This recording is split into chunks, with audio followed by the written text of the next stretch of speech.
सोचिए, एक जबरदस्त हाई अचीविंग करियर का सीक्रेट बर्नआउट या दिन रात की मेहनत में नहीं, बल्कि उन लोगों की आदतों में छिपा है जो दुनिया में सबसे लंबी जिंदगी जीते हैं। है ना ये थोड़ा अजीब? चलिए इसी पैराडॉक्स को समझते हैं और देखते हैं कि कैसे सदियों पुरानी समझ हमारी आज की महत्वाकांक्षा को नई उड़ान दे सकती है। जरा दो तरह के दिनों की कल्पना कीजिए। एक तरफ है आज का प्रोफेशनल, अलार्म बजते ही भागम भाग शुरू, ईमेल्स की बाढ़ और दिमाग में एक लगातार टेंशन। और दूसरी तरफ ओकिनावा का वो इंसान जो 100 साल से जी रहा है, उसका दिन सुकून से बागबानी करना, हर काम को ठहराव से करना। यही जो फर्क है ना, यही हमारी मॉडर्न वर्क लाइफ की सबसे बड़ी प्रॉब्लम है।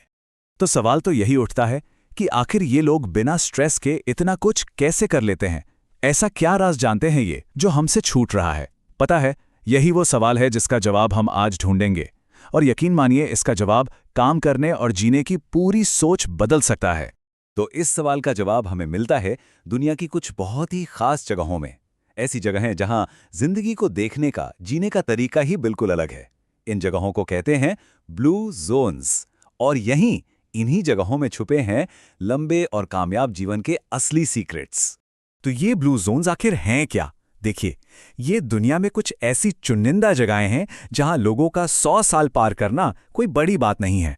और कमाल की बात यह है कि ये लोग सिर्फ लंबी उम्र नहीं जीते, बल्कि आखिरी दम तक हेल्दी, एक्टिव और खुश रहते हैं। आज हम खासतौर पर इनमें से एक जगह, जापान के ओकिनावा पर फोकस करने वाले हैं।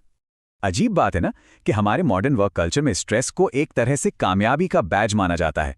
जितना स्ट्रेस उतना सक्सेस। लेकिन साइंस की कहानी बिल्कुल अलग है।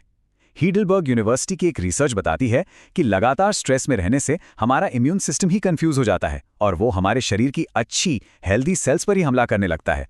ये एक साइलेंट किलर की तरह है जो धीरे धीरे हमारी सारी एनर्जी और जान खींच लेता है। तो सवाल यह है कि वो लोग अलग क्या करते हैं? इसका पहला और सबसे बड़ा जवाब छिपा है उनकी मानसिकता में। ये सब कुछ इस बात पर टिका है कि कोई अपने काम और अपनी जिंदगी को देखता कैसे है। ओकिनावा के लोगों में एक कमाल की बात होती है। वो जो भी काम करते हैं ना, उसमें पूरी तरह खो जाते हैं। वो मल्टीटास्किंग नहीं करते, ना ही भविष्य की चिंता। उनका पूरा ध्यान सिर्फ उस पल, उस काम पर होता है। और यही आदत उन्हें एक बहुत ही पावरफुल मेंटल स्टेट में ले जाती है।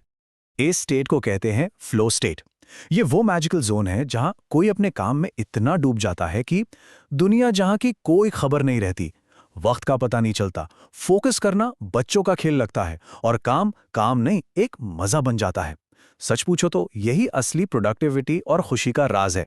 फर्क तो देखिए, बिल्कुल शीशे की तरह साफ है। जब कोई स्ट्रेस में काम करता है तो फोकस बिखरा हुआ रहता है, काम भी ठीक से नहीं होता और आखिर में इंसान पूरी तरह थक जाता है। लेकिन जब कोई फ्लो में होता है तो फोकस एकदम गहरा होता है, काम मक्खन की तरह होता है और काम खत्म होने पर थकावट नहीं बल्कि और ज्यादा एनर्जेटिक महसूस होता है। तो असली हाई परफॉर्मेंस स्ट्रेस से नहीं, डी फोकस से आता है। और बात सिर्फ फ्लो तक ही सीमित नहीं है। इनकी मानसिकता के दो और कमाल के नियम हैं जो लंबे समय तक टिकने के लिए जरूरी हैं। पहला, मुश्किलों का सामना रोकर नहीं, मुस्कुराकर करो। इससे मेंटल टफनेस बनती है। दूसरा, हमेशा कुछ नया सीखते रहो। कोई नई भाषा, कोई पजल या कोई म्यूजिक इंस्ट्रूमेंट। ये दिमाग में नई वायरिंग करता है, उसे जवान और शार्प रखता है ताकि करियर में हमेशा आगे रहा जा सके। चलिए अब आते हैं दूसरे पिलर पर, हमारा शरीर। आखिर बिना एनर्जी और अच्छी सेहत के कोई भी हाई परफॉर्मेंस मुमकिन ही नहीं है। ओकिनावा में लोग खाना खाने से पहले एक छोटा सा मंत्र बोलते हैं, हारा हाची बू। ये सिर्फ कुछ शब्द नहीं है, ये उनकी एनर्जी को मैनेज करने का पूरा फलसफा है। और इसका मतलब बहुत सीधा सा है। पेट को ठूस ठूस कर भरने के बजाय बस तब तक खाओ जब तक पेट 80% न भर जाए। मतलब जब लगे कि थोड़ी सी जगह भी बाकी है, बस वहीं रुक जाओ। और इस नियम को अपनाना बहुत आसान है। बस ये 4 सिंपल हैक्स ट्राई कीजिए। पहला, धीरे धीरे और चबाकर खाइए। दूसरा, छोटी प्लेट्स और कटोरियों का इस्तेमाल करें। तीसरा, खाने के आखिर में मीठे को ना कहें। और चौथा, जैसे ही पेट भरने का पहला सिग्नल मिले, खाना बंद कर दें।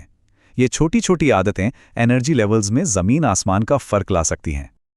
और बात सिर्फ खाने की नहीं है, हिलने डुलने की भी है। क्या आपको पता है कि सिर्फ 30 मिनट एक जगह बैठे रहने से मेटाबॉलिज्म 90% तक स्लो हो सकता है? 90%। ओकिनावा के लोग जिम में जाकर घंटों पसीना नहीं बहाते।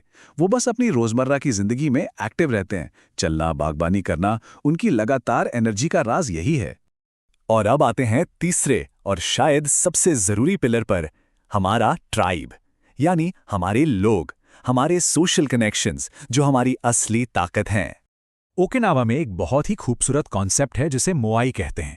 ये बचपन में बने दोस्तों का एक ऐसा ग्रुप होता है जो जिंदगी भर एक दूसरे का साथ निभाता है, इमोशनली, सोशली और जरूरत पड़ने पर फाइनेंशियली भी। ये आपका अपना पर्सनल सपोर्ट सिस्टम है जो हर सुख दुख में साथ खड़ा रहता है।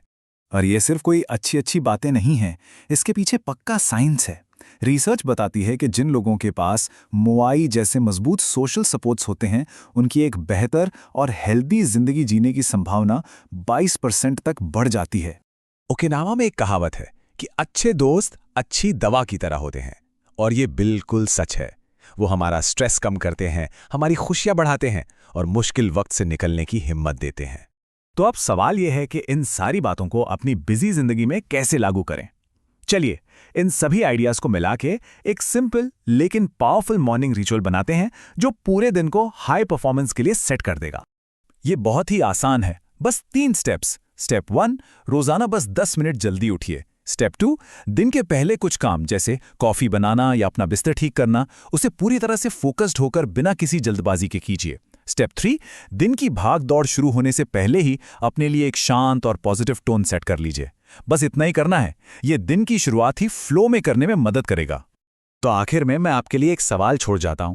आप अपना करियर एक 100 मीटर की दौड़ की तरह बना रहे हैं या एक मैराथन की तरह? क्या आप ऐसी रफ्तार से भाग रहे हैं जो कुछ ही सालों में आपको थकाकर खत्म कर देगी, या फिर आप एक ऐसा करियर बना रहे हैं जो लंबा चले, मजबूत रहे और आपको खुशी दे? चॉइस आपकी है, और ये मैराथन जीतने का रास्ता इन्हीं उसूलों से होकर गुजरता है।